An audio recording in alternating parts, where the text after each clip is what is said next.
सनातन धर्म की जय। एकादशी मैया की जय। अपने माता पिता की जय। सभी भक्तों को बताते बड़ा हर्ष हुआ है कि अभी महान कार्तिक महीना आरंभ हुआ है, जिसे आरंभ हुए 8 दिन पहले हुआ है। रोज़ आप स्नान करेंगे तो अक्षय पुण्य की प्राप्ति होगी। और इस महीने में माने परसों बुधवार 11 अक्टूबर को नवंबर को रमा एकादशी है। यह व्रत रखने से अक्षय पुण्य की प्राप्ति होती है। लेकिन हमें हर एकादशी रखनी चाहिए, क्योंकि एकादशी रखने से भगवान कृष्ण की अपार कृपा होती है। आचार्य सतगुरु स्वामी शांति प्रकाश महाराज और संत नामदेव ने पूरा जीवन एकादशी का व्रत रखा था, तो उनका आज नाम विश्व में प्रसिद्ध है। और एकादशी माने 10 इंद्रियां, 11वां मन अपने को वश कर नहीं पाए। और इस दिन अपने को बाहर की चीज़ और चावल और इत्यादि नहीं खाने का है, और हो सके तो फलाहार खाने का है, जूस पीने का है, दूध पीने का है, लेकिन नाम क्या जपने का है? ओम नमो भगवते वासुदेवाय, जय श्री कृष्ण। और गीता का पाठ करने का है। गीता का पाठ करके वो फल आप पितरों को देंगे तो पितर भी आपके ऊपर आशीर्वाद करेंगे। क्योंकि अभी कोरोना चल रहा है, लॉकडाउन, इसमें आप जितना पाठ पूजा इत्यादि करोगे, व्रत करोगे, तो उसका फल आपके परिवार को मिलेगा। आपकी कठिनाइयाँ, परेशानियाँ और जो भी बीमारी है, कष्ट है, टेंशन है, सब बीमारी दूर हो जाएंगी। हम करते नहीं हैं, भगवान करते हैं। गीता में कहते हैं कि जो कर्म करता है फल मैं उन्हें अवश्य देता हूँ। देखो, संत महात्मा ऋषि भगत और ब्राह्मण देवता जो नारायण के मुख कहे जाते हैं, वो भी देखो पाठ पूजा हवन अभिषेक जाप करते हैं, तभी उनका आज नाम विश्व में है और उनकी आशीर्वाद हमें लगती है। लेकिन हम क्या है, परिवार के मोह में और आलसी में और उसमें अपना पूरा जीवन नष्ट किया है। उनका असर अपने परिवार के ऊपर पड़ा है। इसलिए भक्तजनों, आप अभी होशियार रहे। अभी जो कोरोना चल रही है बीमारी, या लॉकडाउन है, या दुख परेशानी है, घर में अन्न धन संकट की बहुत कठिनाई हो रही है, इसलिए आप शुभ कर्म करो, करते रहो। भगवान और गुरु आपके ऊपर, माता पिता पितर वो आशीर्वाद करेंगे, आपका जीवन सुखी रहेगा। गीता का पाठ ज़रूर करो, रोज़ करो तो अच्छा है। नहीं तो इस दिन एकादशी के दिन सुबह को स्नान करके तुलसी में, सूर्य में जल चढ़ा के फिर गीता का पाठ करें। और कटोरी में 5 तुलसी के पत्ते और मिश्री और उसमें जल डालकर वो आगे रखें, जोत जलाएं, अगरबत्ती जलाएं। वो जल आप पिएंगे और सब परिवार को और घर में भी वो छिड़काएं, तो आपकी जो भी कठिनाई, बुरी नज़र है, दुश्मन का वार है, वो सब नाश हो जाएगा। भगवान कृष्ण से युधिष्ठिर कहने लगे कि आप इस कथा का बताएं। धर्मराज बोले, हे भगवान, आप मुझे कार्तिक मास की कृष्ण पक्ष की एकादशी क्या है, उनका नाम क्या है, कौन सा फल है, सो आप विस्तार से कहिए। भगवान बोले, हे राजेश्वर, कार्तिक मास के कृष्ण पक्षी का नाम रमा एकादशी है। उसके व्रत रखने से सब पाप नष्ट हो जाते हैं। प्राचीन काल में मुकुंद चंद्र नाम एक राजा था। वह राजा करता था, उसके इंद्र, वरुण, कुबेर, विभीषण आदि मित्र थे। वह सत्यावधी और विष्णु भगत था। उसके राज्य में कुछ भी संकट नहीं आता था। उसके चंद्रभागा नाम की एक सुंदर लड़की उत्पन्न हुई। उनका विवाह राजा चंद्रसेन के पुत्र शोभन के साथ कर दिया। एक समय जब वह अपनी ससुराल में थी, उस दिन एकादशी पड़ी। वह सोचने लगी कि एकादशी समीप आ गई है, परंतु मेरा पति अत्यंत कमज़ोर है, इसलिए यह व्रत नहीं कर सकते, परंतु मेरे पिता की आज्ञा कठिन है। जब दशमी आई तो राज्य में ढंढोरा पिटा गया।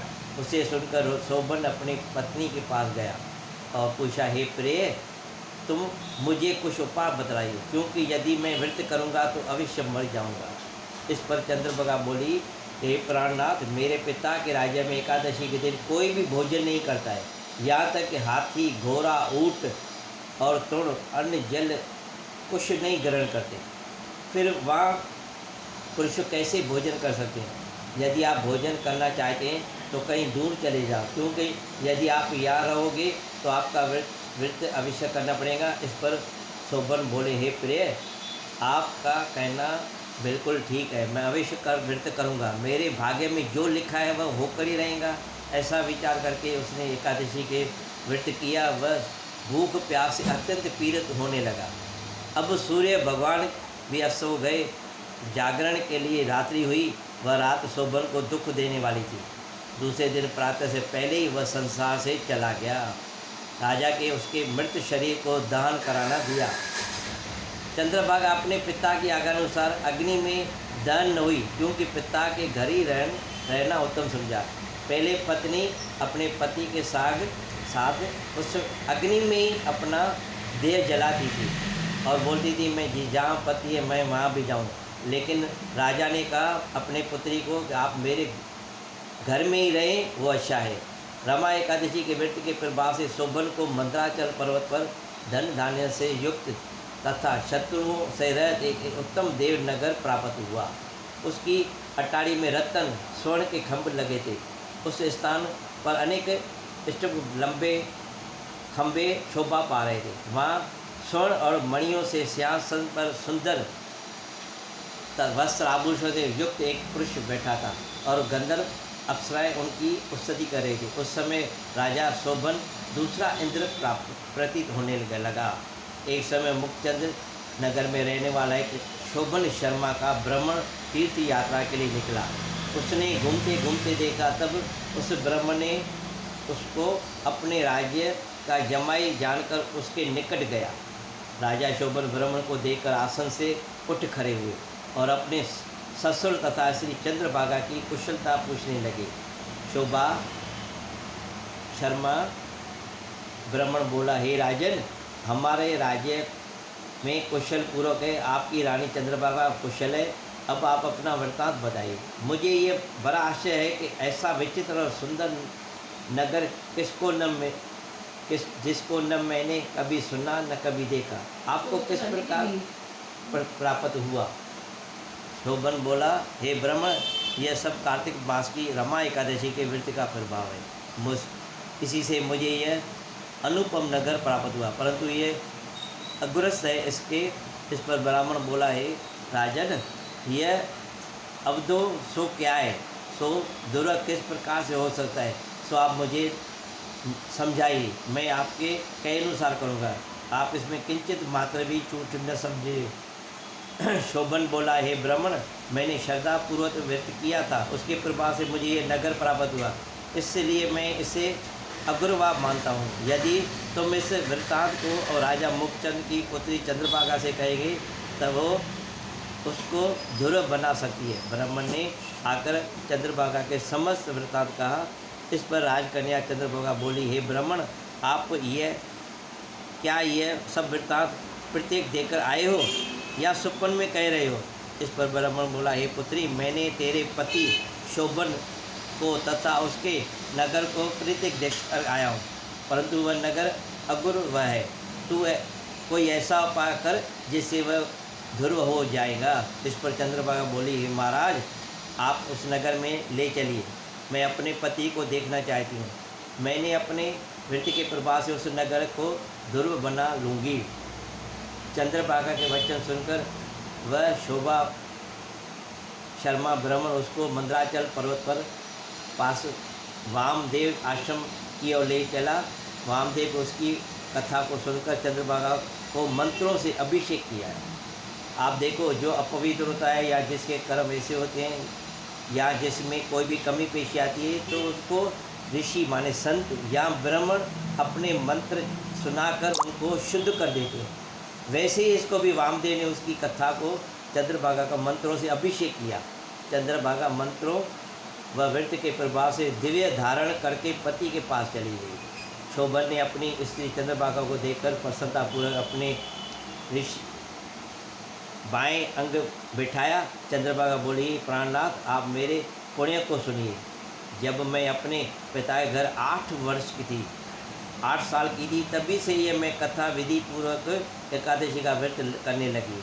उन्हीं के पुण्यों के प्रभाव से आपका ये नगर ध्रुव हो जाएगा, समस्त कर्मों से युक्त होकर पहले के अंत तक तरेगा। चंद्रभागा दिव्य रूप धारण करके तथा वे दिव्य आभूषणों वस्त्रों से सजकर अपने पति के साथ आनंदपूर्वक रहने लगी। शोभन भी उसके साथ आनंद से रहने लगा। हे राजन, यह मैंने रमा एकादशी का महात्म कहा है। जो मनुष्य ऐसे एकादशी के व्रत करते उनके समस्त ब्रह्म हत्या आदि पाप नष्ट हो जाते हैं। जो मनुष्य रमा एकादशी का महात्म सुनते वह अंत समय में विष्णु लोक को प्राप्त होते हैं। भक्तजनों, इस एकादशी में व्रत रखने से देखो मरे हुए पति को भी इतना राज्य मिला और उसकी पत्नी भी उनके साथ इतनी साथ में रही सुखपूर्वक। देखो ये व्रत एकादशी के व्रत रखने का फल है। हम करते नहीं हैं, करेंगे तो आपको भी ये चमत्कार दिखेगा। आपको भगवान ने कुछ भी कष्ट, संकट, पीड़ा, बीमारी या संतान सब दी है, लेकिन हम अंधकार में, अज्ञान में, मोह में और अपने अभिमान में, अपने परिवार के मोह में, लालच में या कुसंग में पड़कर हम वो सब नष्ट करें। लेकिन संत महात्मा भगवान हमें याद दिलाते हैं, प्यारे अभी जागो, अभी जो भी ज़िंदगी आपकी बची है वो आप पुण्य कर करके अपना सुखी जीवन बनाओ। और आप इस दिन गौ माता को पेट भर के खिलाए और द्वादशी माने गुरुवार के दिन सुबह को स्नान करके आप घर का बनाए भोजन या बाहर का नहीं लाने का है, लेकिन घर में जो हम अभी बोल रहा हूँ चीज़ वो आप ब्रह्म देवता को द्वादशी माने एकादशी व्रत के बाद चावल, शक्कर, आटा, घी, दाल और चाय पत्ती और एक वस्त्र होवे, नहीं तो दक्षिणा जो भी होवे वो आप ब्राह्मण के घर में ले जाए। मैंने एकादशी का व्रत रखा है, आप ये स्वीकार करें। ब्रह्म देवता आपको वो मंत्र के साथ आपको भरपूर आशीर्वाद करेंगे। आप देखो ये 3 एकादशी रखो तो आपको कितना पुण्य बनेगा, वो फिर आप मेरे से कहना कि कितना चमत्कार है।